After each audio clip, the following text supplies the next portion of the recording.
Tudo bem, irmãos? Estamos aqui para mais um estudo da nossa lição sobre escatologia bíblica aqui da nossa turma da ETAD.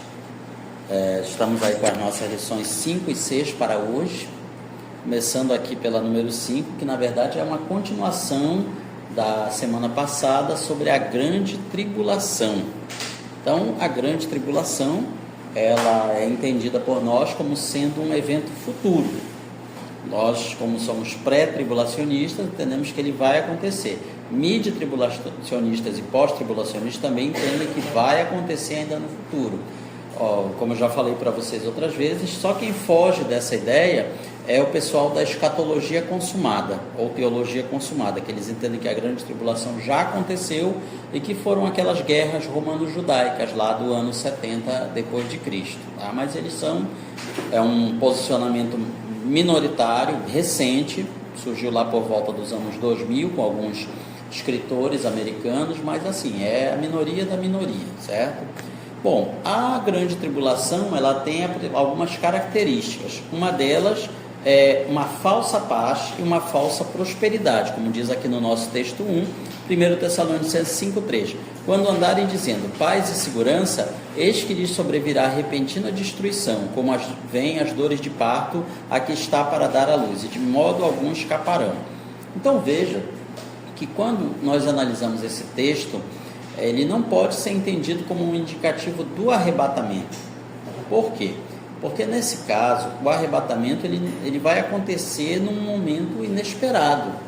Não vai ter uma espécie de crise mundial ou um período de paz mundial que sirva como um indicativo. Olha, aconteceu tal coisa, vai acontecer o arrebatamento. Não. Esse versículo, então, na realidade se aplica à grande tribulação. Porque haverá um período de paz e prosperidade aparente. Isso como já houve outros na história do mundo. Basta a gente lembrar o período da Pax Romana. Foi o período que mais foi pacífico na história da humanidade, na história recente que conhecemos. Porque durante muitos séculos, Roma dominou com suas legiões e os reinos estavam em paz uns com os outros, dentro do Império Romano.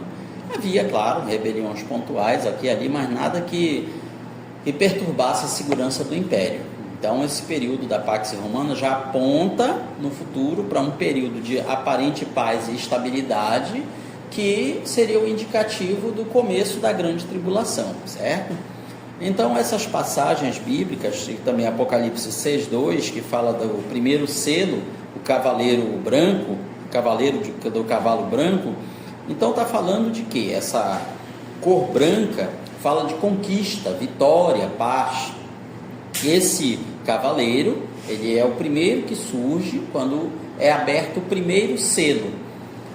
Não é igual aos selos das cartas. Vocês lembram que os livros antigamente, eles não eram nesse formato de páginas como nós temos hoje em dia. Eles eram um rolo. Você escrevia várias folhas e depois você enrolava. Como se hoje em dia você pegasse uma cartolina, enrolasse e passasse um durex. A gente fazia muito isso quando a gente era criança, né? Fazia nossos trabalhos para levar para a escola, tudinho. É como se você colocasse 7 durexes naquela cartolina. Então, tira o primeiro durex, é isso que é o primeiro selo que é tirado. Aí vai abrindo cada um daqueles, cada um aparece uma revelação. Então, o primeiro selo, quando é aberto, surge esse cavaleiro do cavalo branco. Vem com um arco e flecha, vem com uma coroa na cabeça, indicando que é realeza, indicando poder, autoridade, indicando assim um tipo de armamento. E aí tem toda a interpretação do que ele seria. Nós, pré-tribulacionistas, entendemos que esse primeiro cavaleiro representa o anticristo. Por quê? Embora alguns entendam que seria Cristo, mas aí a gente analisa o contexto.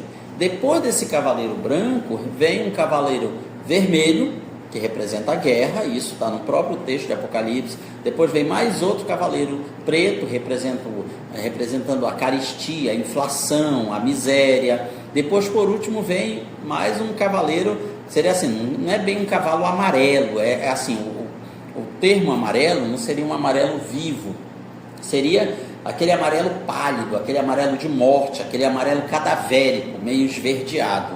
É esse daí. Então fica meio estranho você dizer, primeiro vem Jesus, depois vem a guerra, a fome, a carestia a morte, o inferno, as pragas, alguma coisa não bate.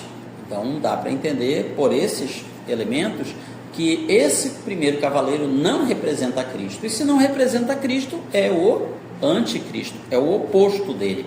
Ou seja, alguém que vem como um Messias, ele vem trazendo uma falsa paz. Já falei para vocês que, inclusive, existem, a crença da escatologia islâmica é parecida com essa. Eles acreditam que vem um Messias guerreiro, vencedor, para conquistar o mundo.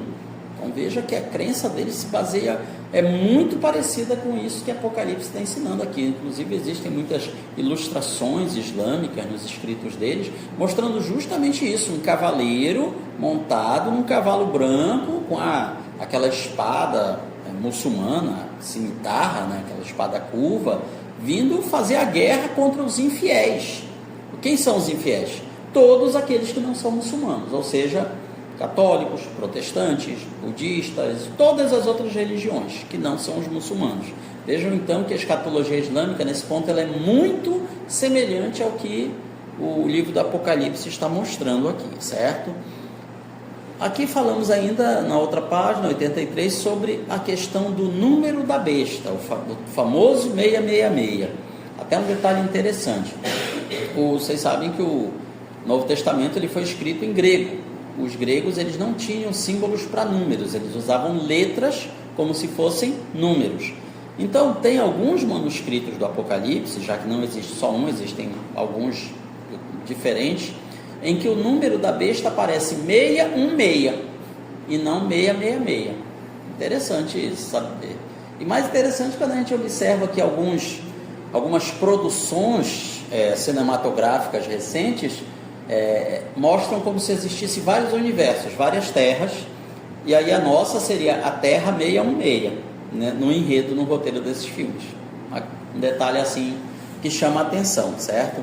Mas o que quer dizer esse 666? O 6 representa o homem, o ser humano. Por quê? O ser humano foi criado no 6º dia. Então 6 é o número do humano, do ser humano, do homem, e 7 é o número de Deus. Então 3 vezes o número 6 significa o homem se exaltando a ele mesmo como se fosse Deus. É uma espécie de trindade humana. É uma trindade desassociada da trindade divina, certo? Já que o número de Deus é 3, é trino. E essa base 3 nós encontramos por toda a natureza. Os estados da matéria, 3, sólido, líquido, gasoso. As partículas da matéria, prótons, nêutrons e elétrons. Aí as subpartículas, que são os quarks, cada uma dessas partículas, prótons e nêutrons, são formados por 3 quarks, cada um deles. Então, você vê que o número 3 ele está entranhado na natureza, como se Deus tivesse deixado assim vamos dizer, rubrica, como se tivesse deixado uma rubrica dele na natureza, em vários pontos. O homem é 3, corpo, alma e espírito, e assim por diante. Você vai encontrar o número 3 na natureza em vários pontos. A figura geométrica que tem 3 lados, o triângulo, você pode usá-lo para construir todas as outras figuras geométricas, exceto o círculo, né? A menos que você pegue um triângulo e gire ele em torno do centro, aí você vai ter um círculo. Mas de qualquer maneira dá para você fazer um triângulo, um círculo usando um triângulo, né? Então você vê aí que essa base 3 está em toda parte, é a pista de Deus. Quanto a besta ter um número, significa o quê? Significa a questão numérica. Claro que na época que o Apocalipse foi escrito, ainda estava muito primitivo isso.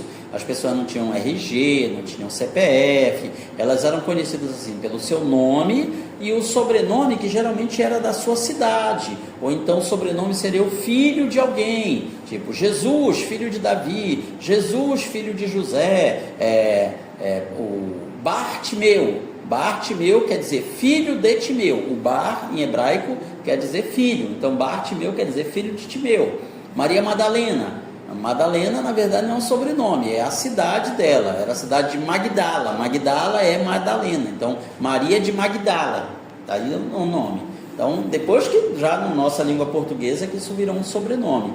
Só que era dessa maneira que você identificava as pessoas. Hoje em dia, você identifica as pessoas pelo seu número de RG, de CPF, do seu cartão, que a gente até se complica de ter tantos números para decorar? Tem pessoas que decoram todos os números, sabe de qual é salteado, né? RG, CPF, número do cartão de crédito, número da CNH, número da carteira profissional. Tem gente que sabe esse número de qual é salteado. E aí as pessoas até reclamam, por que a gente precisa de tantos números? Então já existem vários projetos para você unificar esses números todos, para cada pessoa ter só um número.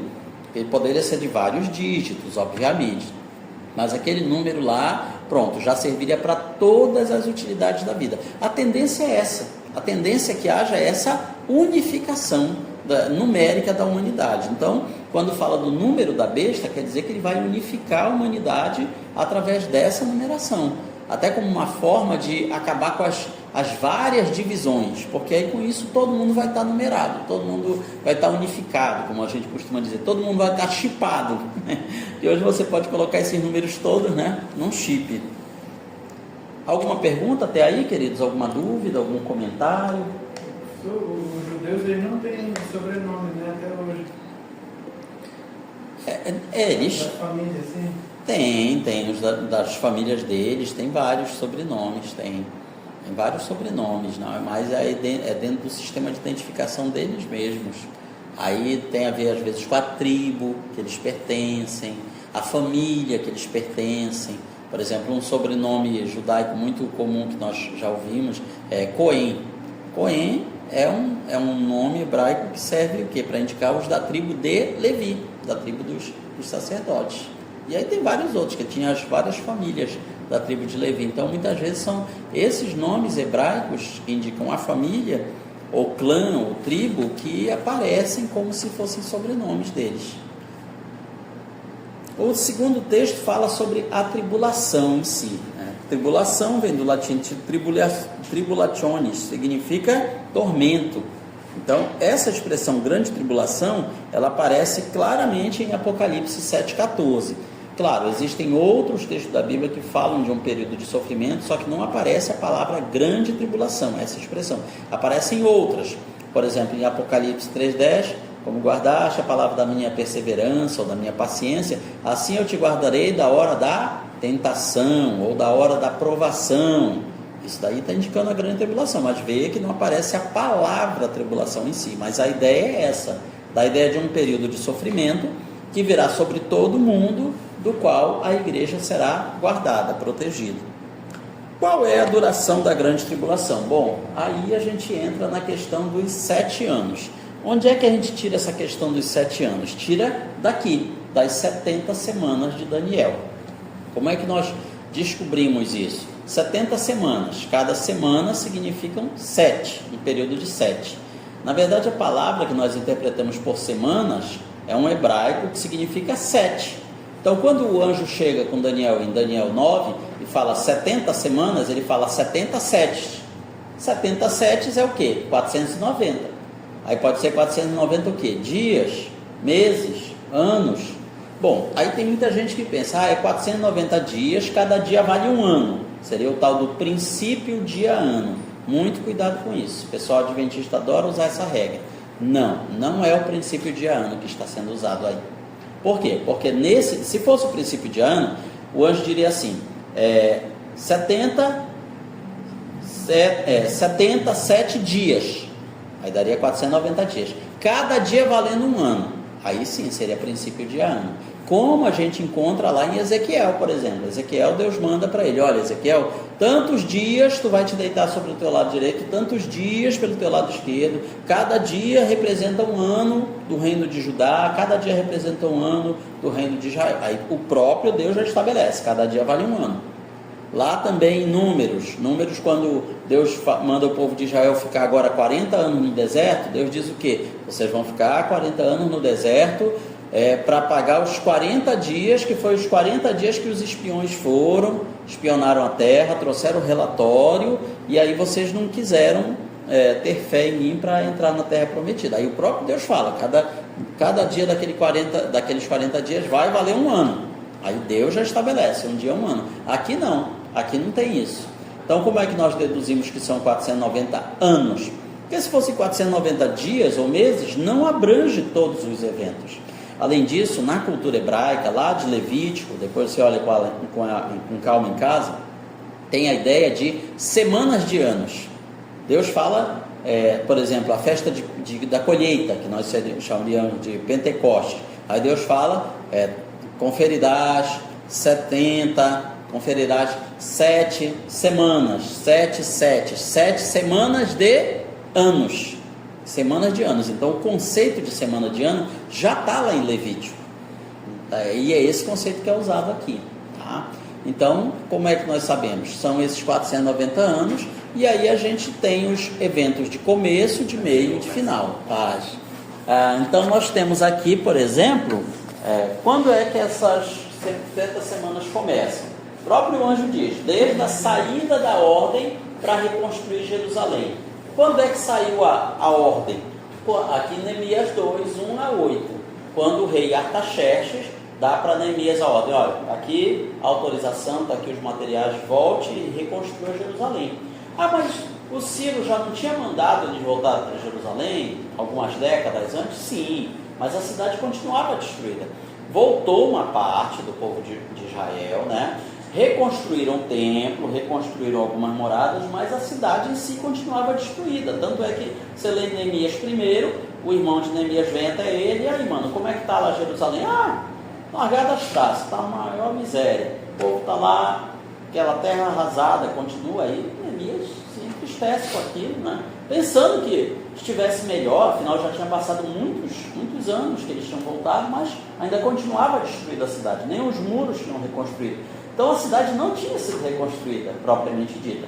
Claro que já tinha ido uma turma com extras, reconstruído o templo, começado a organizar a vida civil, mas a cidade ainda continuava destruída. Então, quando é que Neemias sai? 5 de março de 444 a.C. E lá começa a contagem. Termina onde? Na morte de Jesus, 30 de março do ano 33. Então você confere, 444 mais 33 dá 477. Só que tem um ano a menos, né? Porque não tem o ano zero. Então, seriam 476 anos. Tá, mas 476 anos são 70 semanas? São. Porque são 483 anos proféticos. Mas que negócio de ano profético é esse? É isso aqui, gente. O ano profético, ele tem 12 meses de 30 dias. Porque os calendários, eles variam. O nosso calendário ocidental, ele tem ano de 365 e 366 dias. O calendário judaico, ele tem anos de 353, 354, 355, 383, 384, 375 dias. Ele tem 6 durações diferentes. E assim por diante outros povos. Então, Deus não colocou essa profecia no calendário de nenhum povo. Ele colocou no calendário profético, que nós encontramos lá em Apocalipse. Aparece várias vezes essa expressão, 1260 dias, 42 meses, um tempo e metade de um tempo. Pronto, é isso aqui, é esse calendário que Deus botou essa profecia. Então você tem que fazer uma conversão, tem que fazer mudança de cálculo, desse jeito aqui, ó. O que diz o Daniel 9:25? Fala 7 semanas e 62 semanas. Total, 69 semanas, né? 69 semanas. 69 vezes 7, 483 anos. Cada ano, 360 dias. Multiplica os dois, você terá 173.880 dias. Aí você vai pegar esses 173.880 dias, dividir por quanto? 365,25. Por que esse número? Porque essa é a duração do ano solar. Lembra que de 4 em 4 anos nós temos que acrescentar um dia no calendário? Pois a cada 4 anos, se você pegar 1 e dividir por 4, dá quanto? 0,25. Então, o ano solar, ou seja, o tempo que demora para a Terra girar em torno do Sol, esse aqui, 365,25. Por isso que a gente divide por esse fator. Aí você vai chegar em 476 anos comuns. Ou seja, as 70 semanas são 483 anos proféticos e são 476 anos comuns, que se encaixa direitinho aqui, da saída da ordem, através de Neemias, até a morte de Jesus. Exatamente como fala a profecia. Então sobra o quê? Sobra uma semana, 69 semanas já foram, falta uma delas, certo? Aí, essa uma semana ainda vai acontecer. Porque é muito fácil a gente pegar e dizer, não, mas essa uma semana aconteceu já no passado. Só que pensa bem, se eu confio essa última semana no passado, aí vai cair onde? Vai fechar onde? Vai fechar no ano 34 depois de Cristo, né? Eu pegar, jogar assim, mais uma semana de anos, mais 7 anos, iria chegar onde, mais ou menos? No ano 40. No ano 40 depois de Cristo. Ou então, se eu conferir os anos comuns, vai acabar caindo no ano 34. É isso que o Adventismo faz. Ele confere, ele não faz essa conversão aqui, não faz essa conversão de dias, tá? Ele confere direto, aí fecha no ano 34. Mas no ano 34 não acontece nada. Não tem nenhum evento digno de nota que tenha aqui. Aí eles dizem, no ano 34 foi a morte de Estevão. Não tem como dizer que foi no ano 34. Estevão morreu, mas a Bíblia não diz que ano foi isso. Ela não coloca elementos para a gente datar a morte de Estevão. Ele pode ter morrido no ano 35, 36, 37, não tem como se encaixar. Além disso, vamos ver os eventos que são mencionados. No versículo 26 tem o quê? O Messias é cortado. Terminou as 69 semanas, o Messias é cortado. O que é isso? A morte de Jesus, beleza. Aí vem, o povo do príncipe que havia destruirá a cidade e o santuário. O que é isso? A queda de Jerusalém no ano 70. Só que, quando você pega, Jesus morre no ano 33. Até o ano 70, são quantos anos? 37 anos. 37 anos. Quantos anos é cada semana de ano? 7 anos apenas. Então, assim, a conta não fecha, a conta não bate. Então, a partir da morte de Jesus, aqui nós já estamos diante de um hiato profético. Então, na verdade, o hiato profético, eu coloquei aqui, na verdade, ele já vem, daqui. O hiato profético. O que é um hiato profético? É um período de tempo indeterminado, tá? Que você não pode marcar o início e o fim. Você pode saber os eventos que tem nele. Então, a partir da morte de Jesus, começa o hiato profético. Dentro desse hiato profético, acontece o quê? A queda de Jerusalém, que aconteceu 37 anos depois da morte de Jesus. Aí o que mais que fala no texto do versículo 26? E até o fim haverá guerras, estão determinadas assolações. Ou seja, isso é do ano 70 até os dias de hoje. Até, na verdade, chegar na última semana de anos. Então haverá guerras e assolações. Não tem sido assim a história da humanidade? Desde então, de lá para cá, guerras, um monte de guerras, destruições, envolve tudo isso, tá? Já no versículo 27, aí vem, ele fará uma aliança com muitos, uma aliança de uma semana. Uma semana. Opa! Então aquela uma semana que faltou, ela entra aqui. Então é aqui que começa a grande tribulação. Que é muito fácil a gente dizer, a grande tribulação vai começar com o arrebatamento da igreja. Sim, pode ser. Esses eventos aqui podem casar com o arrebatamento da igreja. Pastor, mas por que não fala do arrebatamento da igreja aqui? Porque Daniel não está escrevendo para a igreja. Daniel está escrevendo para o povo de Israel. Lembra quando o anjo chega lá com ele? O que é que ele fala? 70 semanas estão determinadas sobre o teu povo e a tua cidade santa. Então ele está focando, olha, é para vocês, judeus, Israel, não é para a igreja. Isso interfere um pouco na igreja, assim, de forma secundária, mas o foco primário é para o povo de Israel, gente. Então, por isso que essa aliança feita com muitos, ela vai importar para o povo de Israel, certo? A igreja, ela pode ser arrebatada no mesmo dia, no mesmo momento que é assinada essa aliança feita com muitos. Aqui pode acontecer, seja bem-vindo. E aí começa uma semana de anos que são o quê? 7 anos. Só que tem um detalhe, esses 7 anos também é naquela escala de 360 dias. Olha só, 7 anos de 360 dias dá quanto? 2.520 dias. Se fossem 7 anos de 365 dias, daria 2.555 dias. Faça a diferença, dá o quê? 35 dias.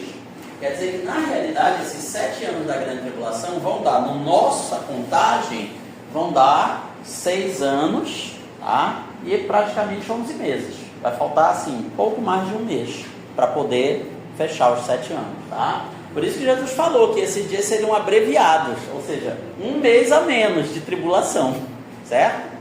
Por isso que está aí dessa maneira. Então, na metade da semana vai acontecer a quebra da aliança. O anticristo vai realmente mostrar quem ele é, vai profanar o templo, ele vai exigir adoração como se fosse o próprio Deus, e aí com isso Israel vai perceber que ele não é o Messias que eles esperavam, o Messias prometido. Aí o caldo vai engrossar. Aí acabou o amor, acabou a amizade, aí vai começar a haver guerra entre o anticristo e Israel. Aí que ele vai realmente começar a perseguição a nível mundial. Então o anticristo se revela e profana o templo. Então, em resumo, é isso que nós temos aí da grande tribulação. É por isso que é importante saber esses períodos. Por quê? Porque é muito comum você chegar por aí, em outros grupos religiosos, e tem maneiras diferentes de fazer essa contagem. Só que elas estão erradas. A maneira correta de fazer a contagem é essa aqui. Ah, pastor, mas isso é complicado. Me disseram que a Bíblia é simples. Não, te enganaram. A Bíblia não é simples, não. Ela é complexa. Tá? O Evangelho é simples. Não, o Evangelho também não é simples. O Evangelho tem muita coisa complicada nele, certo? Então, essa é a forma correta de você fazer essa contagem. E como aparece aqui em Daniel 7:25, se referindo ao quê? Ao chifre pequeno que surge lá na cabeça do quarto animal. Proferirá palavras contra o Altíssimo, magoará os santos do Altíssimo, cuidará em mudar os tempos e a lei. E os santos lhe serão entregues na mão por um tempo, 2 tempos e metade de um tempo. Algumas Bíblias vai estar escrito assim: por um tempo, tempos e metade de um tempo. Tá? Então, é essa maneira que vai acontecer. Então, muito cuidado para não confundirem o chifre pequeno de Daniel 7 com o chifre pequeno de Daniel 8. Não representam o mesmo personagem. Embora o chifre pequeno de Daniel 8 seja assim uma sombra, um tipo daquele chifre pequeno de Daniel 7. Mas não representam historicamente o mesmo personagem, certo? Já falei para vocês que o chifre pequeno de Daniel 8... é uma profecia local se referindo ao Antíoco Epifânio IV. Depois vocês pesquisem com calma sobre ele, dá uma lida lá no livro de 1 Macabeus, que eu já falei para vocês. Ali você vai ver o terror que este homem tocou. Quase que ele acaba com a religião judaica. Faltou um tiquinho de nada assim, né? Para ele acabar com a religião judaica lá na época, tá? Então, o termo 42 meses também aparece aqui em Apocalipse 13, certo? O chifre grande e pequeno? Chifre pequeno. Não, esse é pequeno, tipo Isso. E o chifre grande? Não, os dois aparece o nome chifre pequeno. Não coloca mais chifre na nossa história. Não, é só o chifre pequeno. Só que em Daniel 7, que aparece na cabeça daquele quarto animal, aquele animal gigantesco, terrível. Não, desculpa, o Daniel 8 que é o antigo, né? É o antigo, é o anticristo propriamente dito. Tá. Que quando ele surgir, ele vai derrubar outros 3 chifres, né? Outros 3 poderes ou reinos no surgimento dele. Alguma pergunta até aí, queridos? Alguma dúvida? Algo que vocês queiram comentar? Sobre essa parte referenciar e abreviar os tempos, é o período da grande tribulação, né? Eu entendo assim, que era uma maneira de Deus encurtar esse período. Uma das maneiras da gente entender isso seria isso aí, que em vez de você ter 7 anos mesmo de 365 dias, você vai ter 7 anos de 360 dias. Ou seja, você vai ter um mês a menos de tribulação. O que vai ser uma tremenda vantagem, considerando... E lá também a lição diz que pela misericórdia, porque Deus é um Deus misericordioso, os escolhidos, né? Uhum. Por conta dos escolhidos, esse tempo seria abreviado. Sim, também tem isso. Para não ser um período de tempo maior. Porque aí se fala muito, a gente pergunta só para falar sobre abreviar os tempos, a gente fala desse nosso tempo agora. Se Deus não abreviar daqui para frente, ninguém vai ser salvo. Na verdade o que Paulo fala é assim, remindo o tempo, ou seja, aproveitando o tempo, mas não fala de abreviar o nosso tempo. O nosso tempo vai terminar no momento certo. Porque nós temos a misericórdia, né, e a graça. Sim. Senão... Nesse caso ali, está abreviando os tempos, os santos da grande igreja, já não é mais a igreja, né? É os que não é a igreja, os que se converterem. Nesse período sim. Sofrimento. Porque eles vão ser um sofrimento dos quais eles não vão ser livres, não vai ter proteção nenhuma para eles. Então o Espírito Santo ele vai ficar na terra, né? Exatamente. Está aqui na página 85, eu sei, já viu? Acabou, ele vai embora. Eu cresci ouvindo isso. E o anticristo ia tocar o terror aqui. Olha, muitos ouvindo. Ele né? vai permanecer, até porque o Espírito Santo é Deus, ele está por toda parte. Só que ele não vai atuar da mesma forma como ele está atuando agora. Mas ainda assim ele atuará. Olha, muitos objetam aqui: como poderá haver salvação nessa época, quando a dispensação da graça terá findado e o Espírito Santo terá arrebatado a igreja? Tinha muita gente que pregava: o Espírito Santo vai sair da terra. Na verdade, a Bíblia não diz isso. A Bíblia fala do Espírito Santo preparando a igreja, mas ele vai prosseguir agindo aqui na terra para quê? Para convencer o pecador do pecado, da justiça e do juízo. Porque olha só, quando a igreja sair da terra, vai ter uma grande operação de desinformação. Gente, não foi um arrebatamento, não. Esses crentes aí, eles sumiram, foi eles que planejaram, eles se jogaram do penhasco. Olha, vão inventar provas de que a igreja, digamos, se suicidou, fizeram um suicídio coletivo. E olha, quem espalhar que foi o arrebatamento é fake news, é desinformação. Vocês viram o que aconteceu durante a pandemia, né, gente? Quem falava alguma coisa tipo, olha, usar máscara, usar álcool em gel, isso daí não previne, essas vacinas têm uns riscos, era imediatamente silenciado, né? Negacionista. Pois é, aí agora vai ser negacionista quem disser que esse sumiço dos crentes foi o arrebatamento. Vão inventar 1001 causas. Ela vai morrer agora, ele vai dizer que está lá, que ou então ninguém toca nesse assunto, Porque nos anos 90 foi adventista, aí o que eles pregavam? Inclusive falei sobre isso também, né? Na época também, eu era chamado para. E o que a gente dizia era que no final, chegar ao ponto da a porta da graça fecharia. E o Espírito Santo seria retirado da terra. E quem desceria para reinar seria o anticristo. Então todo tempo eu ouvi isso, né? Sim. Agora, nos últimos tempos, eu passei a ouvir ao outro lado da história, da nova versão. Porque aí o ensino escatológico ele vai melhorando, ele vai sendo aprimorado, né? Alguns erros vão sendo corrigidos. Já falei, inclusive, para vocês de onde veio essa história da porta da graça, né? A história lá da Ellen White, a doutrina da porta fechada. Eu vou até trazer para vocês impresso na semana que vem uma matéria que tem sobre isso, que é para a gente ver de onde que veio esse negócio, né? Para justamente não se enganar, que a gente associa muito aquela imagem lá das 10 virgens, aí o noivo entra, fecha a porta e tal, né? Pois é, aí tem que saber entender que aquilo lá, na verdade, está se aplicando mais para Israel, porque a igreja é a noiva, e a noiva, nós não somos as damas de companhia, lá as virgens, que eram as damas de honra lá do casamento. A igreja é a noiva que está vindo junto com o noivo. Sobre a palavra que se prega essa palavra, depois do arrebatamento não existirá mais. Como? Como o Vitor sempre prega. Não, mas depois do arrebatamento, essa palavra da Bíblia não vai ter mais. Vai ser. Não, vai continuar havendo pregação. Vai continuar havendo a pregação, porque aí aqueles que, por exemplo, forem deixados para trás, né? Eu digo assim, os caíram do caminhão da mudança, eles vão entender, aconteceu mesmo, Jesus arrebatou a igreja, então é verdade aquilo que foi pregado, nós estamos na grande tribulação, eles vão pregar isso, e vão ser perseguidos por causa disso, vão ser considerados como, sei lá, agitadores, subversivos, né?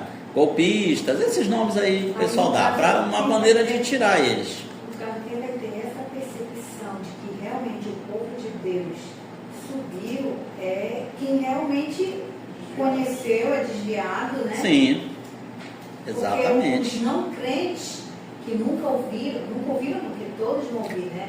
Mas assim, de ter esse conhecimento, eles não vão ter essa percepção, é isso? Muitos descrentes já conhecem a nossa doutrina sobre o arrebatamento. Então, uns vão ouvir e dizer, não foi nesse arrebatamento. Mas outros podem ouvir e dizer, rapaz, é verdade. O que eles pregavam aconteceu mesmo, é isso aí. Então, o Espírito Santo vai atuando dessa maneira. E muitos vão se salvar, como a gente vê aquela grande multidão lá de Apocalipse 7,14. Certo? A pior fase da grande tribulação, página aqui 84. Então aqui, essa parte, a pior fase, vai ser a perseguição dos santos pela besta. Quem são esses santos? Os judeus, mas também os gentios crentes, os gentios não judeus, que serão martirizados. Ou seja, não vai ter livramento para ninguém. Não vai vir anjo do céu para salvar os que estão sendo... Não vai rolar livramento de ninguém. Todo mundo que negar a besta, confessar o nome de Jesus, vai ser morto. Não vai ter ninguém vivo lá, crente, Jesus, tu está vindo nas nuvens do céu para nos salvar. Não vai ter isso, todos vão estar mortos. É por isso que lá, quando chega na primeira ressurreição, fala daqueles que negaram a marca da besta e morreram por isso, porque todos vão morrer. Aqueles que estão vindo, que são os que estão vindo da grande tribulação. Que foram martirizados durante a grande tribulação. Então, essa colher de chá que será deixada para ele. Não tem nada de chá. Só se for aquele chá bem amargo mesmo. Seria uma segunda chance, né? A segunda chance, mas uma chance bem difícil. Negar, morreu. Negou, morreu. Se você não aceitar a marca da besta, duro porque, olha só, você não aceita a marca da besta, então automaticamente não vai ter teu número total, vamos dizer, como se fosse o teu CPF. Você não vai ter emprego, você não vai ter bens, conta bancária, salário, você vai ser um pária da sociedade. Como é que você vai movimentar dinheiro? Como é que você vai se sustentar? Hoje em dia que o dinheiro físico já está sumindo, está sendo só o eletrônico. Aí imagine, é como se fosse bloquearam todas as tuas contas, teu dinheiro que estava no banco você não pode sacar, acabou, tua casa, teu carro, tudo, você perdeu tudo. Você virou um pária da sociedade. Para você ter acesso a isso, você precisa aceitar a marca da besta. Não vai rejeitar, aceita. As pessoas já nascerem nesse período, né? Que nascerem? Como a grande tribulação vai durar 7 anos, então assim, as crianças, por exemplo, que não têm aquele conhecimento do bem e do mal, podem ser salvas também, pela graça de Deus, como é hoje. Né? Aí é a questão da consciência, uma espécie de mini dispensação da inocência, que acontece até nos dias de hoje. Né? A gente só não pode amarrar idades, porque na realidade é Deus que sabe se a criança é inocente ou não. Antigos aí, numa época. E ai das crianças que nascerem nessa época.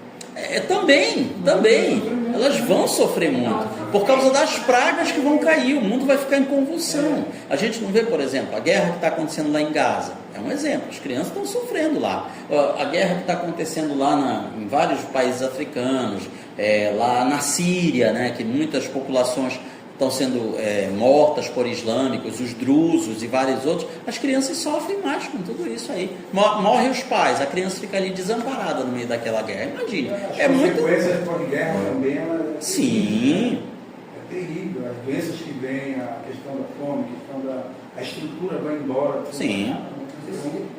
A infraestrutura, né? O fato de terror, você só depois dos da metade para o final, né? Não, assim, os primeiros 3 anos e meio haverá uma falsa paz e uma falsa prosperidade, mas também haverá juízos, também haverá castigos de Deus sobre a humanidade. Então é isso que vai começar assim a quebrar aquela vitrine de falsa paz, de que agora está tudo bem. Mas se está tudo bem, como é que está caindo essa praga daqui, essa praga dali? Que negócio é esse? Isso vai começar a trincar a vidraça do reino do anticristo. Aqui já falamos sobre a salvação na grande tribulação, né? A questão aqui das 2 testemunhas, na página 86, que tem todo aquele debate, quem eles seriam. O nosso comentarista, ele coloca aqui a hipótese de serem Enoque e Elias. Por quê? Foram os 2 únicos da Bíblia que não morreram. Não passaram pela morte, foram trasladados, foram arrebatados. Aí fica aquela questão, né? Mas caramba, eles já estão no céu, aí Deus vai trazer eles de volta aqui para a terra, com um corpo, o quê? O corpo humano mesmo? Deus pode fazer tudo, não tem limites para Deus. Mas pode ser outras pessoas totalmente diferentes. Inclusive, eu aqui vou abrir um parêntese de um achismo teológico meu, né? A Bíblia fala sobre essas 2 testemunhas e diz assim, estes 2 homens. Quando ouve 2 homens, você pensa 2 pessoas do sexo masculino. Só que a palavra grega para homem, macho, é andros. Já para homem, no sentido homem-mulher, né? Ser humano, é antropos. A palavra que aparece no grego aqui em Apocalipse é antropos. Então, teoricamente, pode ser um homem e uma mulher. Por que não? É como se dissesse, esses 2 homens, tipo, essas 2 pessoas. Então, teoricamente, poderia ser um homem e uma mulher. Deus é quem sabe. O fato é que essas duas pessoas, elas terão um poder sobrenatural gigantesco. E elas vão anunciar os juízos de Deus, vão chamar as pessoas ao arrebatamento, vão fazer sinais e prodígios, vão mandar fogo descer do céu, vão transformar água em sangue, ou seja, eles vão arrepiar na grande tribulação. Eles vão assim quebrar aquela aura de invencibilidade do anticristo, porque o anticristo ele vai se aparecer como um Messias. Então eles vão aparecer para quebrar essa imagem do anticristo de Messias, igual como foi Moisés, né? Moisés chega e ele traz aquelas pragas sobre o Egito, para quê? Para mostrar que os deuses do Egito não eram nada. Todas aquelas pragas que vieram sobre o rio Nilo, sobre as rãs, sobre as moscas, cada um daqueles elementos era um deus na cultura egípcia. Então era uma maneira de mostrar para os egípcios: olha, esse Deus de vocês aqui não é nada. O Deus dos hebreus, o Deus dos escravos, esse é o que manda e tem poder. Isso daí acabava com a moral de qualquer egípcio, não é verdade? Eles foram ensinados o tempo todo a confiar naqueles deuses. Aí de uma hora para outra, os deuses deles não podem fazer mais nada, e o Deus dos escravos deles, esse é o manda-chuva. Então, é assim, uma inversão total da sociedade deles. E é isso que vai acontecer com essas duas testemunhas. Mas no tempo certo, elas serão mortas. A besta vai matá-las, finalmente vai matá-las. E elas vão ficar com seus corpos ali expostos para trazer aquela impressão de tranquilidade para a terra. A besta vai usar os corpos deles ali na praça, talvez embalsame, coloque lá: olha, tá vendo? Esses dois aqui é para servir de exemplo. Estavam perturbando a nossa ordem, a nossa sociedade. Agora não, está tudo em paz. Vai ser uma maneira de acalmar a população, porque com certeza a população vai chegar com o anticristo. O que está acontecendo? Você prometeu para nós paz e prosperidade, e esses dois homens aí estão bagunçando toda a nossa sociedade, estão mandando pragas, e aí não acontece nada com eles. Aí depois que eles forem mortos, gente, agora está tudo em paz, viu? Agora está tudo, pode voltar aos serviços normais de expediente, que agora essas ameaças já estão debeladas, né? Só que, na hora certa, eles vão ressuscitar e vão subir aos céus. Tem, inclusive, a ideia de que isso acontece no momento que Jesus volta em glória. No momento que Jesus volta em glória, que aconteceria essa ressurreição, deles subirem ao céu já como anunciar, já tipo uma pré-estreia. Vem coisa grossa por aí pela frente. Então, esses dois que foram arrebatados estão no céu. Não, se forem Enoque e Elias, estão no céu. Uhum. Só que eles não passaram pela morte. O que fala João 3,13 diz, né? Que até tem na lição aqui: olha, ninguém subiu ao céu senão aquele que de lá desceu, a saber, o Filho do Homem. Aí a ideia de céu já está maior. A ideia de céu, que é o trono de Deus, a habitação de Deus. Na verdade, esses santos, eles estão, digamos assim, num compartimento do céu que é o paraíso. Eles ainda não estão com acesso direto ao trono de Deus, eles ainda não estão com o seu corpo glorificado. Então eles ainda não estão experimentando a plenitude do céu. A própria visão diz que eles não passaram pela morte. Isso mesmo. Então tem toda essa situação. Olha, então quer dizer que o caos vai estar formado na Terra, vai ser quase impossível rejeitar a proposta da besta dele. Porque vai ser muito difícil. Hoje em dia, se você quisesse, eu não quero movimentar dinheiro eletrônico, eu quero só continuar usando meu dinheiro físico, já ia ser uma mini tribulação, né? Uma mini dificuldade. Porque, eu quero pagar uma conta, paga eletrônico. Não, eu quero pagar com dinheiro físico. Então, lá para a fila do banco, lá para a fila, com teu papelzinho, imprime teu boleto para te ir lá pagar, etc. Aquela tribulação que a gente já sabia, né?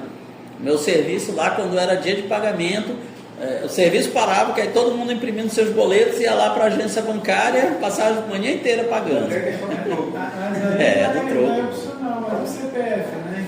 Sim, bloqueia o teu CPF, acabou a tua vida. Igual o irmão vende bombom embaixo. Aí eu passei lá para comprar bombom. Paga o Pix, não aceito Pix, só dinheiro. Pois é. Aí fica difícil, exatamente. Aí já hoje a gente passa lá e já está com o QR Codezinho. Sim, Aí já pensou todo mundo tatuar na pele aí embaixo 666, tá aqui teu QR Codezinho? Interessante que vários filmes de ficção científica, sem ser evangélicos ou religiosos, eles já brincam com essa ideia. das pessoas terem algum tipo de marca que ela é identificada por todas as pessoas, né? Na verdade, isso já começou, inclusive, lá no Holocausto nazista, né? Que eles tatuavam aqueles números, não era código de barra, era um número, né, na pele dos judeus e tudo mais. Então, isso já é uma prévia do que virá adiante, né? Então, quer dizer, o próprio regime nazista tinha a sua marca da besta, digamos assim, né? Uns dias atrás aí começaram a implantar o chip, até o médico implantou, né? Tem pessoas que já têm chips implantados, tem pessoas que já têm. A tendência é que isso se popularize mais ainda, porque tem muitas vantagens. Com o teu chip, ninguém vai poder roubar não adianta roubar o teu celular, roubar o teu cartão, não vai servir de nada, porque tudo está controlado pelo teu chip. O teu chip tem várias casas já chamadas smart houses, são inteligentes no sentido assim, ele só vai reconhecer quem tiver com aquele chip, ou seja, o ladrão não vai conseguir entrar lá, pode tentar de todas as maneiras, só vai abrir para quem tiver aquele chip, né? É só estender a mão, pronto, já está tudo aberto ali para você. O texto 4 fala de Israel e sua fuga na tribulação. Então, Zacarias 12 e Zacarias 14 fala que Deus é que vai ajuntar as nações contra Jerusalém. Então Deus vai direcionar tudo isso. Veja que todo o tempo Deus deixa muito claro, olha, vai acontecer essas desgraças, mas sou eu que estou fazendo. Porque a nossa tendência às vezes é pensar, bom, Deus meio que está lá na glória, né, com a igreja glorificada e entregou esse mundo aqui para o diabo. Não, Deus está no controle da coisa.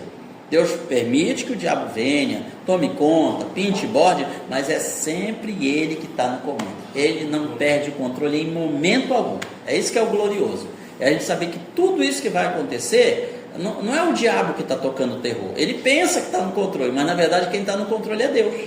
É isso que a gente tem sempre que lembrar. Eu criança, eu tinha um pensamento, acho que coisa, Deus manda Moisés ir lá libertar o povo e ele vai distinguir essa coração do... Exato. Que negócio é esse? Exatamente. Vai Moisés e não, vou descer para não sair com o povo, né? Sim. Por quê? Porque ele queria que Faraó fosse castigado. Fosse castigado e com ele todo o Egito. Todo o Egito. Quem sabe se na primeira praga ele fosse lá e falasse, não, pode ir, já ficava liberado, então não ia sofrer mais nada. Exatamente. Aí Deus não iria ser glorificado totalmente ali nos deuses do Egito.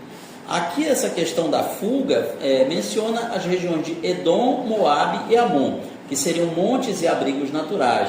Essas regiões de Edom, Moabe e Amon, elas constituem hoje uma parte da Jordânia, que por enquanto é um país amigo do povo de Israel, né? Como a gente pode ver nesses ataques do Irã contra Israel, parte da defesa antiaérea de Israel estava concentrada na Jordânia. Então é um país amigo. Então, para essa região é que vai fugir uma boa parte dos judeus, dos israelenses, durante a grande tribulação. Aqui é mencionado também a capital de Edom, Selá, em Isaías 16:1, que atualmente na verdade, a cidade fortaleza chamada Petra, que vocês já devem ter visto em alguns filmes. Por exemplo, no filme do Indiana Jones, A Última Cruzada, aparece lá essa cidade fortaleza. Também outro que aparece, acho que naquele filme dos Transformers, A Vingança dos Derrotados, tem uma cena que aparece lá. É claro que é só a frente, né? Não chegam a adentrar tudo, só faz as filmagens externas, que tem grandes colunas cavadas na rocha, pois é. Então, para essa região, parte dos israelenses, dos judeus, vai fugir durante a grande tribulação, fugindo dos ataques do anticristo. Ele vai reunir seus exércitos e vai querer repetir o que aconteceu nas guerras romano-judaicas, né? Que as legiões de Roma vieram, não foi só sobre Jerusalém, foi sobre toda a terra ali de Israel, foram passando o rodo compressor até chegar em Jerusalém. Então esses lugares, Edom, Moabe e Amon, serão poupados por Deus durante a investida arrasadora do anticristo contra Israel, tá? O Sermão do Monte das Oliveiras, como eu já falei para vocês, quando a gente estuda Mateus, a gente tem sempre em mente, Mateus não está escrevendo para nós, para a igreja, ele está escrevendo com foco para o povo judeu, para o povo de Israel. Ele quer provar para o povo judeu, Jesus é o nosso Messias. Por isso que lá tem várias referências ao Antigo Testamento. Aí já quando você vai para Marcos, Lucas e João, não tem tantas referências ao Antigo Testamento. Por quê? Porque Marcos, Lucas e João, eles escrevem mais para os gentios, para os não judeus. que não conheciam tão bem o Antigo Testamento. Então, por isso que tem poucas referências. Já Mateus, ele é escrito para o povo judeu. É isso que a gente tem que ter em mente quando lê Mateus 24 e 25. Porque é muito comum a gente ler os sinais que Jesus menciona, olha, haverá guerras, fomes, pestes, terremotos. Aí a gente pensa que está se referindo à nossa época atual. Na verdade não é, como a gente já estudou na lição anterior, nós vemos que isso daí vai se intensificar durante a grande tribulação. Quer dizer, se a gente acha que hoje em dia já tem muita guerra, já tem muita fome, já tem muita peste, já tem muita pandemia, e alvará durante a grande tribulação. Aí o pessoal diz, tá ruim agora, vai ficar pior. Tá? Então Mateus 24, versículos 13 a 14, aqui fala da primeira fase da grande tribulação, os primeiros 3 anos e meio, que apesar de ter aquela falsa paz e prosperidade, mas também vai ter grandes convulsões sociais, sobrenaturais. Claro que o governo do anticristo vai fazer tudo para silenciar, para amenizar, para relativizar. Não, gente, está tudo bem. Olha, quem disser que não está bem é antidemocrático, viu? Aí não vai poder falar nada. Parece aquela piada. Como é que está lá a tua terra? Eu não posso reclamar. Tá bom assim. Não, eu não posso reclamar. De fato, eu não posso reclamar. Se reclamar é punido. É punido, é. Aqui nos versículos 15 a 29, agora temos a segunda fase da grande tribulação. Que aí Jesus fala, depois da tribulação daqueles dias, aí vem, o sol escurecerá, a lua não dará sua luz, as estrelas cairão do céu, as potências do céu serão abaladas. E quando você lê isso, parece, mas peraí, o sol escurecer, já teve muitos eclipses solares na história, a lua virar sangue, que é um eclipse solar, lunar, também já aconteceu muitos. Alguns dizem, inclusive, que no dia que Jesus morreu, aconteceu um eclipse desses aí, né? Pelos cálculos. Mas vai ser algo muito mais concentrado, vai ser algo assim muito mais sobrenatural do que um eclipse comum. Então, essa segunda fase da grande tribulação, que Jesus menciona aqui em Mateus 24, 15 a 29, Israel é que vai ser o centro. Lunar? Não, ele vai ver isso. Não. Não quero ver não, né? Eu só acompanhando você no telão.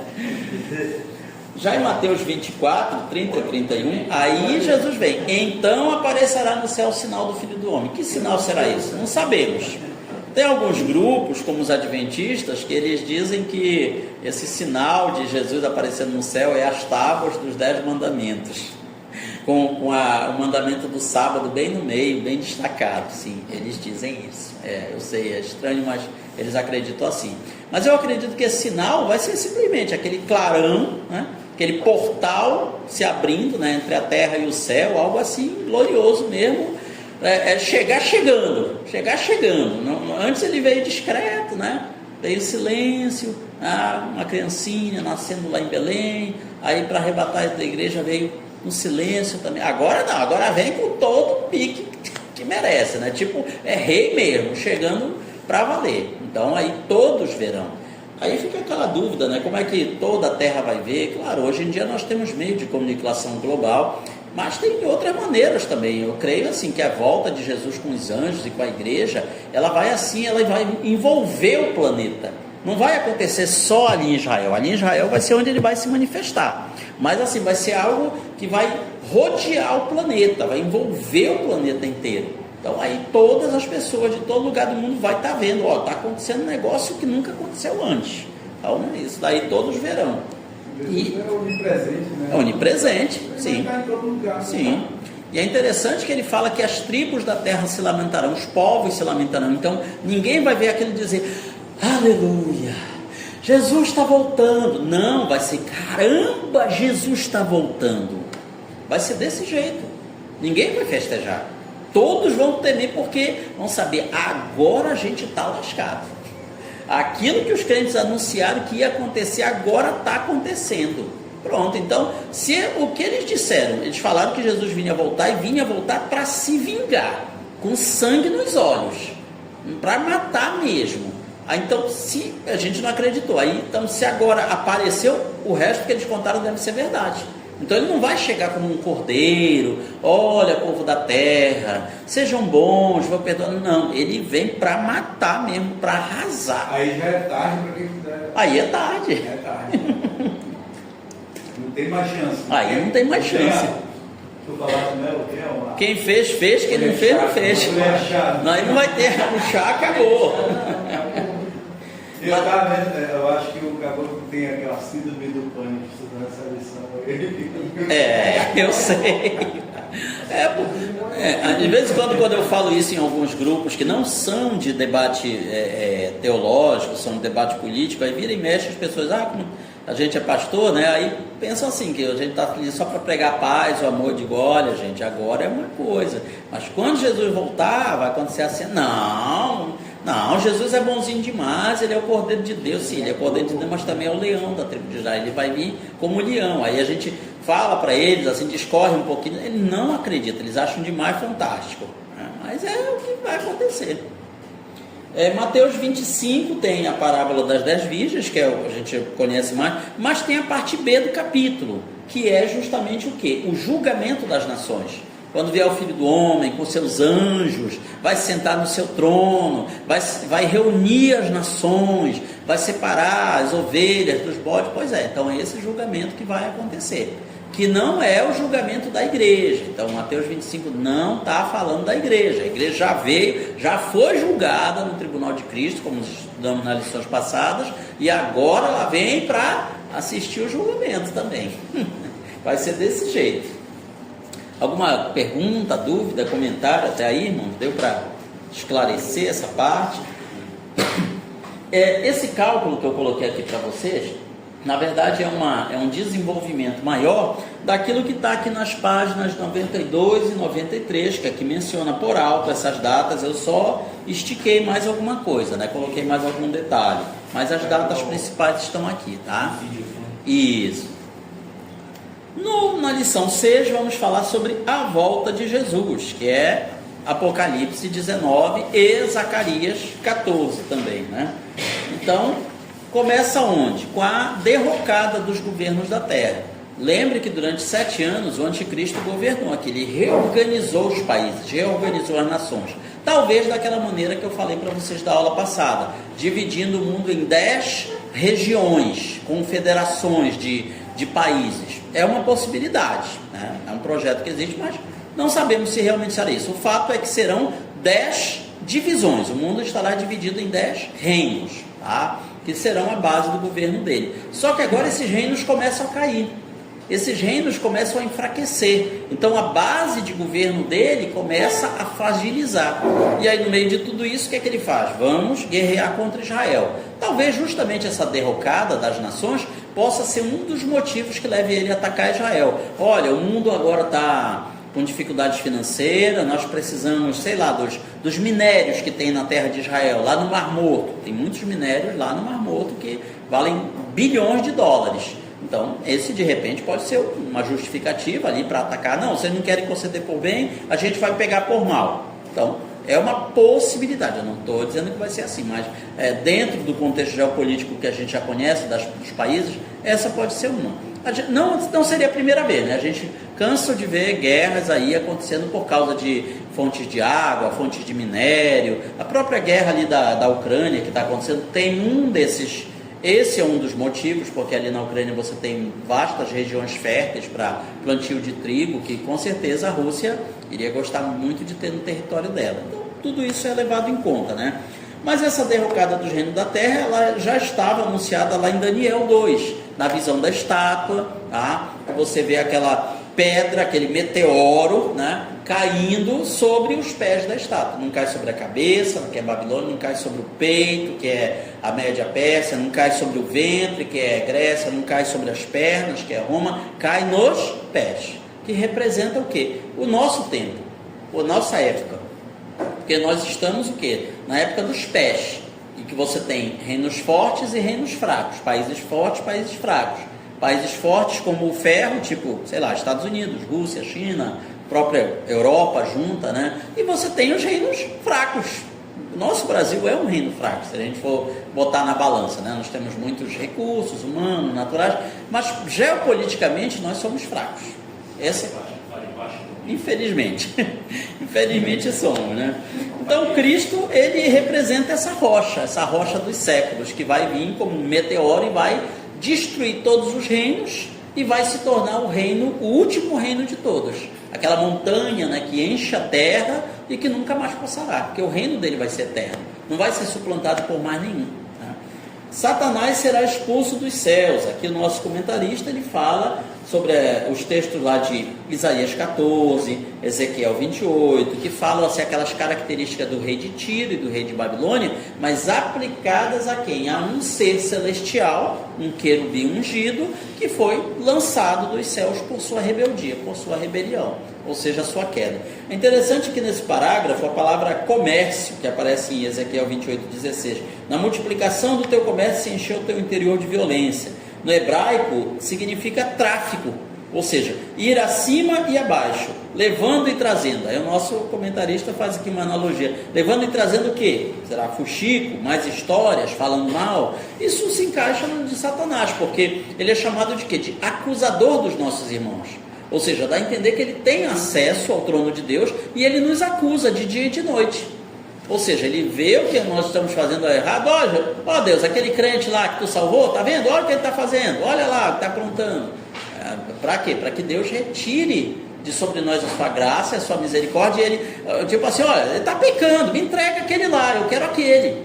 Não foi isso que ele fez com Pedro? Jesus falou para Pedro, olha Pedro, Satanás pediu para te cirandar como trigo, ele te quer, ele quer anarquizar contigo, ele quer te usar assim como um instrumento de discórdia, de maldição, de várias coisas ruins. Então veja aí, né, qual é a intenção dele. É que o crente desfalece Deus, quer dizer que ele não pode agir na vida do crente sem que Deus permita. Então ele, bora Deus, me dá aquele lá. E aí quando realmente a pessoa insiste em viver no pecado, chega o tempo que a graça e a misericórdia de Deus se apagam, aí Deus diz, tá bom, pega. Aí ele, agora eu posso, pinta e volta na vida da pessoa. Pois é. Então é isso que as pessoas tinham que entender, sabe? Que elas não tinham tanto que ter medo de Satanás, elas tinham que ter medo de Deus, porque Deus é quem dá a ordem. Agora pode.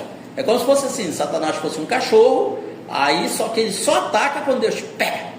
Vai, pode pegar. Não tem cachorro que é treinado assim que...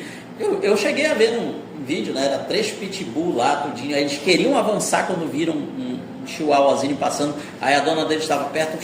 Aí eles imediatamente sentaram. Ficaram lá. Você via que eles estavam doidos para se jogar em cima do chihuahuazinho. Mas a dona comandando, não. Só levantar o dedo assim. Ele não podia. Então é como se o diabo fosse um cachorro desses treinado. E aí Deus... Não, segura, não pode. Aí quando Deus diz, vai, pega. Aí ele... vai com toda a força para cima, né? A batalha do Armagedon, né? Muita gente, como o Testemunho de Jeová, tem uma compreensão totalmente errada sobre a batalha do Armagedon.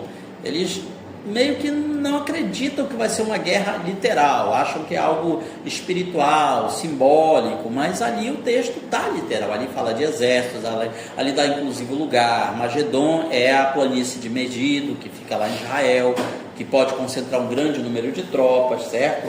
Então Deus fala que contra Jerusalém se ajuntarão todas as nações da terra. Você vai encontrar por aí pessoas que pegam esse texto de Zacarias 12 e dizem, isso já aconteceu, isso daí foi a destruição de Jerusalém no ano 70, mas não pode ter sido, porque ali no ano 70 você não tinha todas as nações da terra. As legiões de Roma que atacaram ali Jerusalém eram legiões daquela região ali, da Síria, da Arábia, as legiões em volta. Depois, na próxima aula, eu posso trazer para vocês a lista completa das legiões. Mas não era de todo mundo. A guerra romano-judaica, ela não foi uma coisa assim que abalou o Império Romano. Não, foi assim, tipo, uma briga local, uma rebelião local. Sabe quando chega assim pra gente, olha, a polícia fez uma operação, o BOP fez uma operação ali, sei lá, no conjunto Macapaba, estourou lá dois apartamentos que era de boca de fumo e tal. Então você sabe que aconteceu alguma coisa lá, mas isso não abala a cidade toda. Foi uma coisa ali local. Pois é, as guerras romano-judaicas foram isso, gente. Elas não chegaram a abalar o Império Romano, todo mundo ficar comentando. Não. Aquilo lá não mexeu com ninguém. É por isso também que não dá para a gente aplicar para as guerras romano-judaicas aquela queda da Babilônia, que está em Apocalipse, acho que é 17 ou 18, você vai encontrar pessoas que dizem, olha, aquilo lá já aconteceu, foi Jerusalém caindo no ano 70. Não foi. Até porque o texto fala assim que as nações vão ver Babilônia caindo, a sua fumaça subindo aos céus, vão se lamentar. Isso não aconteceu na época. Jerusalém caiu, Império Romano, tanto faz, tanto fez, ninguém ligou, ninguém ficou lamentando, pelo contrário. Os que souberam acharam até bom, que bom, aquela raça de judeu lá, povozinho esquisito, fanático religioso e tal. Ainda bem que César foi lá e calmou aquele negócio, acabou com aquela baderna. Pois é. Então não se encaixa, a queda de Jerusalém no ano 70 não se encaixa na queda de Babilônia mencionada em Apocalipse. Tá? Vocês vão encontrar pessoas que ensinam isso aí, mas aí vocês já sabem como rebater. Então, Armagedon significa o quê? O Monte de Megido é um local real que existe lá no norte de Israel, onde lá Deus vai travar a batalha contra os inimigos do seu povo. E esse local tem sido famoso como campo de batalha na história, porque ele ocupa uma posição estratégica perto de Jerusalém, e é ali que vai acontecer. Como a gente já viu na aula passada, a batalha do Armagedon não é a batalha de Gog e Magog, são locais diferentes. Embora a batalha de Gog e Magog vá acontecer nos montes de Israel, como menciona o texto de Ezequiel, mas não é Megido, é outra região montanhosa, não é ali, deve ser as regiões do norte de Israel, talvez ali próximo da fronteira de Israel com a Síria, com o Líbano, que ali também tem uma região montanhosa. Então, provavelmente vai ser lá que vai acontecer essa batalha de Gog e Magog, que não vai ser bem uma batalha, não vai ser assim meio que os exércitos humanos lutando contra o exército de Israel, não vai ser bem isso aí não, vai ser os exércitos de vários países, como a gente viu, lutando contra Deus. Deus vai fazer acontecer ali algum cataclismo, alguma coisa terrível que vai matar toda aquela gente, alguma dizimação que nós não sabemos qual seria, sei lá, talvez, quem sabe, explodir todos os armamentos deles, é uma possibilidade, alguma coisa sobrenatural, mas que não dá a entender o texto de Ezequiel que Israel não vai precisar meio que se envolver nessa batalha, só vai se envolver, assim, você só vê no texto de Ezequiel Israel agindo na batalha de Gog e Magog para recolher os corpos e os armamentos. Então dá a entender que eles não vão precisar lutar pessoalmente contra esses exércitos. Já aqui na batalha do Armagedon vai ter batalha do povo de Israel, então Israel vai lutar, aqui vai lutar. Inclusive, Zacarias 14 menciona assim, tipo uma espécie de heroísmo. Zacarias 14 menciona assim, farei dos homens de Judá, de Jerusalém, como uma tocha acesa. Então dá a entender o quê? Que os judeus eles vão lutar com bravura. Heróis vão perder suas vidas aí nessa batalha, mas assim, eles vão ter algumas vitórias, vão conseguir meio que segurar o tranco, aguentar, retardar o exército inimigo. Só que vai chegar um momento que metade da cidade vai ter sido conquistada. Nesse ponto aí Zacarias ele é muito detalhista, ele fala das casas invadidas, ele fala das mulheres forçadas, então vai haver estupro à população feminina, como a gente viu acontecer em outras guerras. Exemplo lá do Exército Vermelho, dos russos, quando invadiram a Alemanha, lá no final de 45, isso aconteceu muito demais. Isso é uma parte da história que pouco você vê, mas aconteceu. As alemãs sofreram demais ali na mão dos russos. Então vai se repetir isso lá, né, nessa guerra do Armagedon. Só que quando metade da cidade já tivesse sido acontecido, aí sim vai acontecer a batalha do Armagedon propriamente dita. Ou seja, Jesus vai aparecer em glória, ele vai aparecer corporalmente, em pessoa. Israel não vai ser destruído? Parte vai. Vai morrer muito israelense. Tem um dos textos que é mencionado que fala assim, que Deus vai assim, passar pelo fogo a terra, né? A terça parte dela só que vai se salvar. Então dá a entender que 2/3 da população israelense vão morrer, vão perecer nisso aí. Então vai ser uma guerra que vai morrer muita gente, vai morrer muitas pessoas. E essa manifestação visível de Jesus é que realmente vai pôr fim à batalha. Então, ele vai ser visto por todos, como nós vemos aqui na página 99, sobre aquela questão que a gente acabou de falar, sobre todo o olho verá, né? Todos o verão, certo? Tem até alguns teólogos que entendem assim, que a volta de Jesus ela vai ser tão gloriosa que até os que estão no mundo espiritual verão, ou seja, até aqueles que estão lá no inferno veriam isso acontecer. Mas isso é só uma interpretação. Não estou dizendo que vai ou não vai acontecer. Estou só noticiando para vocês uma das interpretações que existe sobre isso aí, tá? Então, esse momento aí da volta de Jesus em glória é que realmente vai, por fim, a batalha do Armagedon. Porque Israel por si mesmo não vai conseguir vencer. Vai ter algumas vitórias parciais, mas não vai ser o suficiente. Aí, com a volta de Jesus, é que ele vai destruir todo o exército inimigo, com a espada que sai da sua boca. Aí, claro, você vai encontrar pessoas que dizem, não, mas isso aí não pode ser interpretado literalmente, já pensou uma espada da boca dele, parece uma coisa assim muito fantástica.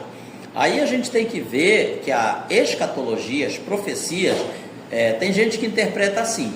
Se não for uma coisa muito fantástica, aí dá para interpretar literalmente. Se for uma coisa muito extraordinária, aí eu tenho que interpretar simbolicamente. Não existe essa regra. Não existe. A regra é interpretar literalmente, por mais fantástico que seja. Aí, claro, a gente sempre tenta encontrar interpretações para explicar as pragas. Aqueles monstros lá, igual uns gafanhotos, que vão atormentar a humanidade por 5 meses. Aí tem gente que diz, isso daí são helicópteros, isso daí são drones. Aí a gente fica procurando 1001 explicações, porque a gente não quer aceitar que vai ser uma coisa fantástica, uma coisa extraordinária, que não tem paralelo nos dias de hoje. Então não adianta a gente querer pegar elementos de hoje para querer interpretar profecias que estão falando de coisas sobrenaturais, coisas fora do nosso natural, que é justamente para as pessoas verem aquilo e dizerem, isso daí é Deus que está fazendo. Eu vi pregação, pode ser drone. Pode ser drone.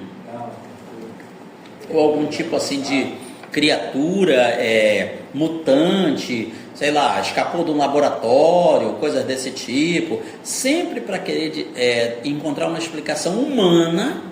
Querendo dizer, isso daí aconteceu? Tá, aconteceu, mas foi do ser humano, não foi de Deus.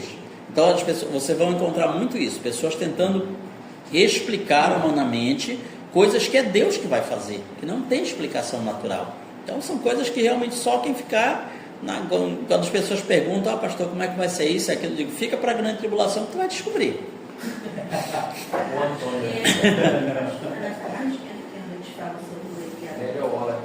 Todos sobre o quê?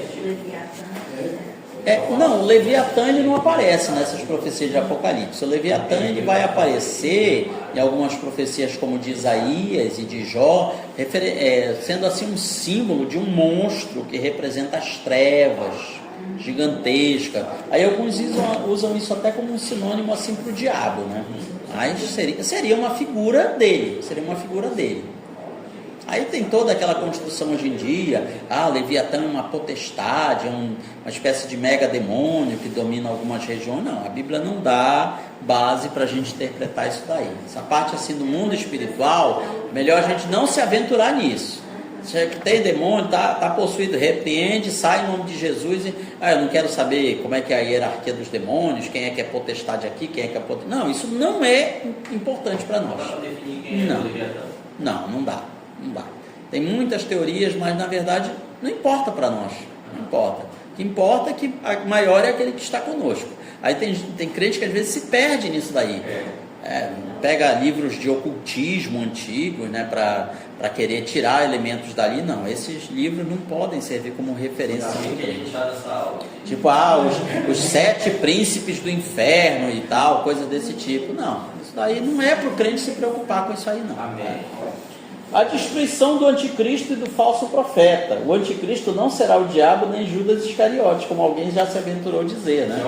A gente estava até falando sobre isso na aula passada, sobre o anticristo. Será que é o diabo encarnado? Não, o diabo é um e o anticristo é outro. Ele será um homem, um ser humano como os demais, isto é, nascido de mulher. Agora, claro, tem toda aquela teoria que ele poderia ser uma espécie de ser humano aprimorado, com implantes biônicos, talvez, chips na mente para controlar.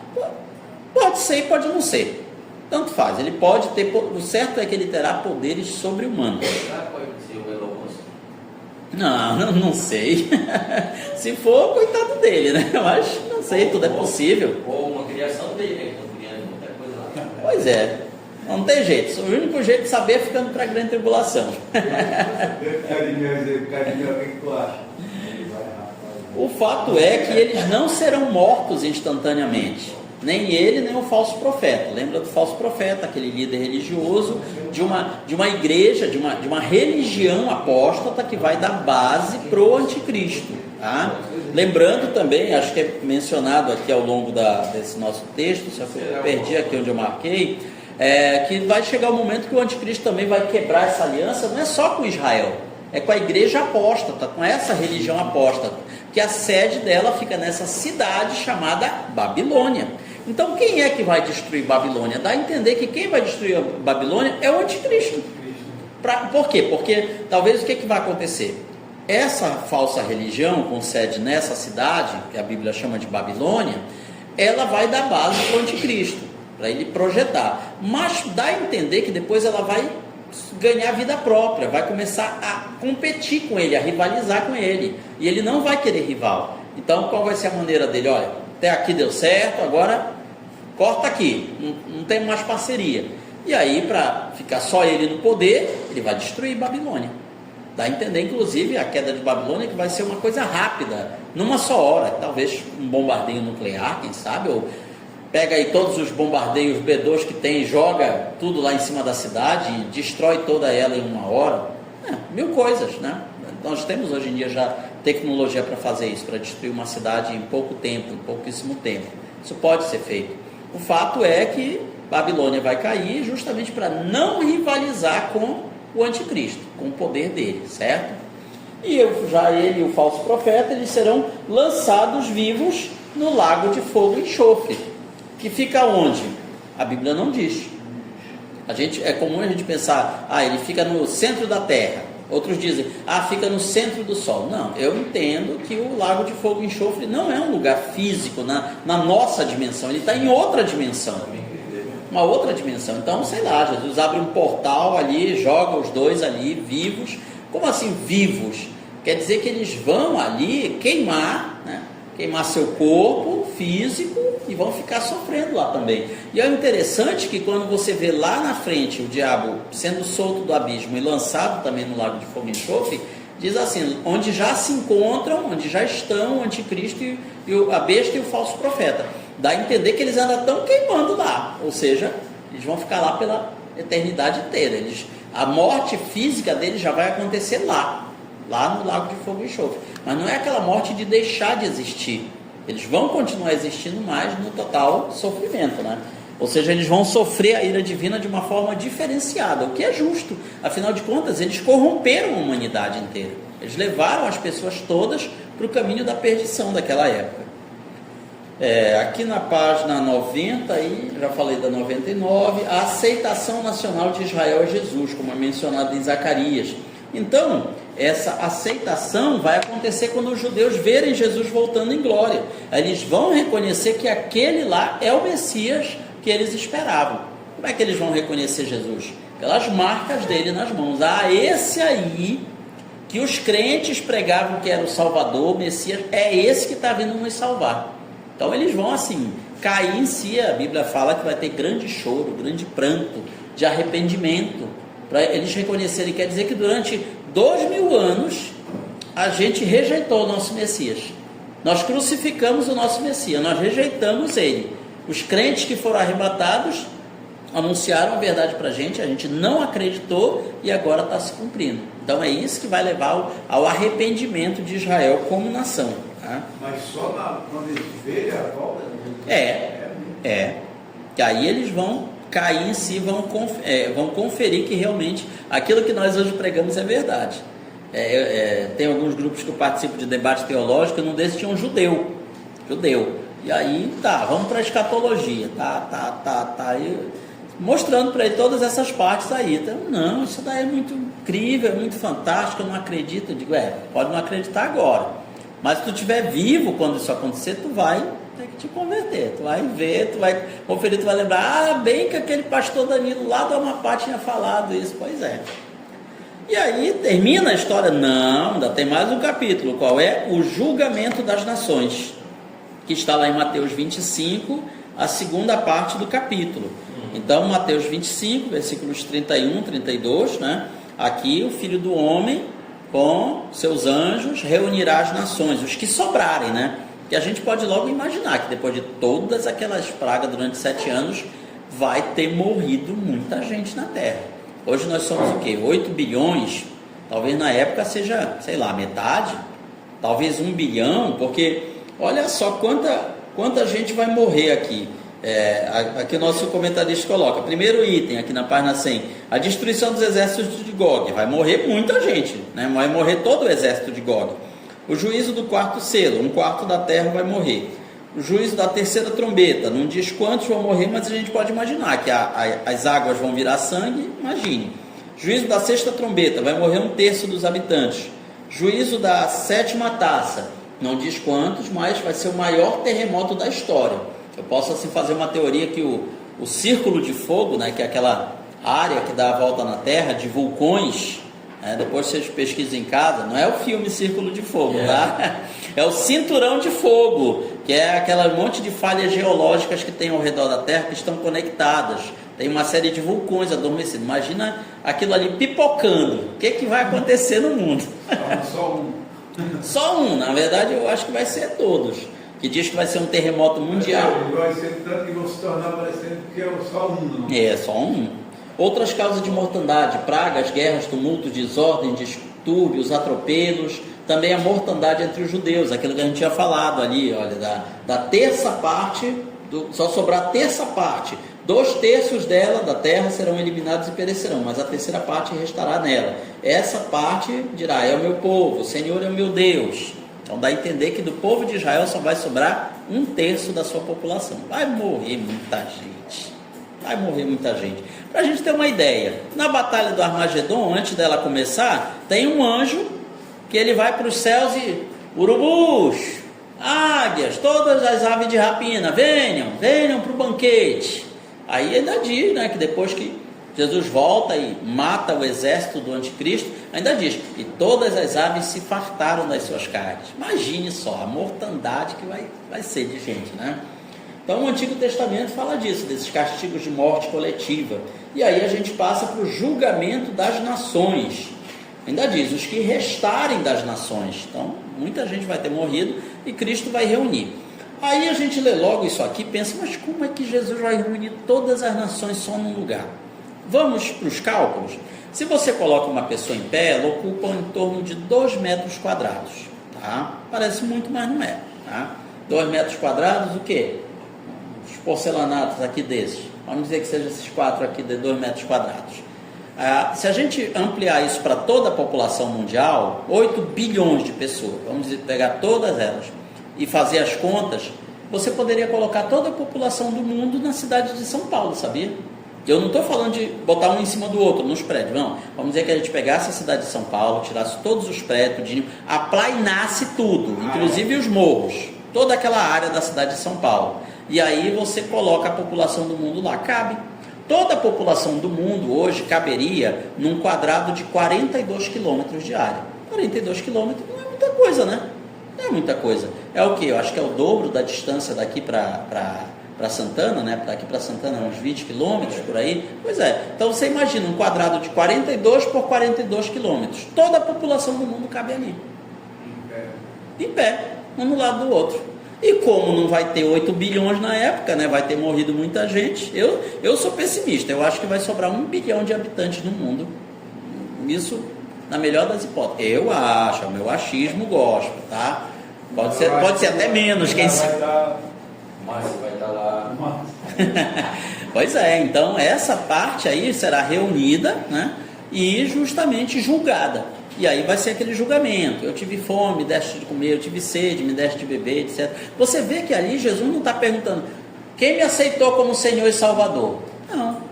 É estranho, né? Você vê que é um julgamento pelas obras. Como é que é isso, então? Como é que a gente deve entender isso aí? Porque é muito fácil a gente pensar, é os crentes que não foram caridosos, né? Não viram necessitado com fome. Não, não é nada disso. Ali está sendo julgado como as nações se comportaram em relação ao povo de Israel. Quando Jesus fala, o bem que vocês fizeram ou não fizeram aos meus pequeninos irmãos. Quem são os irmãos de Jesus? Não somos nós. Os irmãos de Jesus, segundo a carne, quem são? É Israel. Porque Jesus é judeu, ele é israelita. Então os irmãos, segundo a carne de Jesus, é Israel. É desses que ele está falando. São como as nações trataram o povo de Israel durante a grande tribulação. Porque, olha, vamos dar um exemplo. Durante o Holocausto nazista, durante a Segunda Guerra Mundial, teve países que aceitaram o povo de Israel, né, deram abrigo. Teve famílias, até mesmo dentro da Alemanha, que esconderam judeus, deram alimento, cuidaram deles. Inclusive, muitos desses estão lá preservado o nome Israel, né? Tem uma espécie de floresta lá, né? Que é o não sei o que dos justos, o Yad Vashem, o nome deles, se não me engano. E lá tem os nomes de vários justos entre as nações, ou seja, pessoas que reconhecidamente ajudaram o povo de Israel, ajudaram os judeus durante a perseguição nazista. Então, isso vai acontecer também durante a grande tribulação. Vai ter pessoas que vão achar injusta aquela perseguição do anticristo e vão ajudar Israel de alguma maneira. Então, Deus vai julgar esses daí. Vai saber quem foram esses daí, né? Então, é dessa maneira. Esse vai ser o critério de julgamento. Não é para ver quem aceitou Jesus, quem não aceitou. Você vê que ele não pergunta assim, quem aceitou a marca da besta, quem rejeitou a marca da besta. Não, isso não é levado em conta.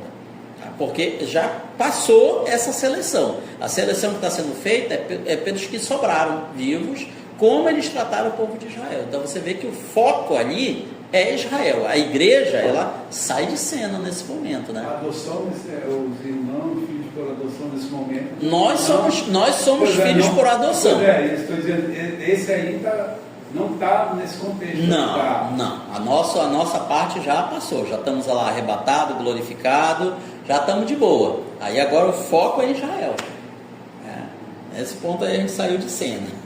Então esse que é o propósito do julgamento das nações, é selecionar quem vai entrar no milênio, no reino milenial, tá? Então aqui fala no nosso texto na página 102 sobre todas essas questões, o texto de Ezequiel 20, 34 a 37, Deus prometendo reunir o povo de Israel dos povos, do deserto dos povos, entrar em juízo com eles, vamos se acertar agora. Tudo que vocês fizeram durante esses séculos todos me rejeitando, tudo isso vai ser levado em conta. E no final Israel vai ser aquele povo diferente dos demais. O local do julgamento, as nações serão levadas no julgamento no Vale de Josafá. Esse vale até hoje desconhecido, nunca existiu. Tem até alguns teólogos que entendem que Josafá, não está falando aqui de Josafá, aquele rei da Bíblia. Seria na verdade uma palavra hebraica para significar outra coisa, não seria um nome próprio. É igual o Vale de Sitim, que é mencionado em Joel 3,18. Também não é conhecido onde é esse local. Sitim pode então não se referir a uma cidade, a um nome de uma pessoa, mas sim a uma situação. Algo assim, Vale da Bênção, algo desse tipo. E o papel dos anjos nesse tipo? O que eles vão fazer? Eles vão separar, né, os bodes das ovelhas. E quando Jesus fala, vinde, bendito de meu Pai, entrai na posse do reino.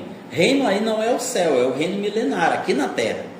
Nesse ponto, apenas nesse ponto, os testemunhas de Jeová, eles têm um pouquinho de razão, né? Porque eles ensinam que o reino milenial será aqui na terra. Já, por exemplo, os adventistas dizem que o reino milenial vai ser no céu. Enquanto isso, aqui na terra vai ficar aquela terra pós-apocalíptica, o diabo vai ficar vagando por aqui, então a terra que seria o abismo, que é mencionado no Apocalipse. Então, veja que essa seria a prisão do Satanás. A prisão do Satanás seria aqui na terra. Para ele conseguir, teria ninguém para ele tentar seduzir. Então, essa seria a prisão. Por que é interessante a gente conhecer as maneiras como esses grupos ensinam? Justamente para nós sabermos fazer a diferença e saber refutar esses ensinamentos. Então você vê aí que com isso praticamente termina a história humana, porque vai ter o reino milenial, ainda vai, mas ali já está assim, começo da eternidade, já está assim olhando para a eternidade, tá? Nós podemos dizer que nós estamos nos últimos dias da história humana, quando chega aqui nessa parte da batalha do Armagedon e já se preparando para entrar no reino milenial, certo? Alguma pergunta, irmãos? Alguma dúvida até aí?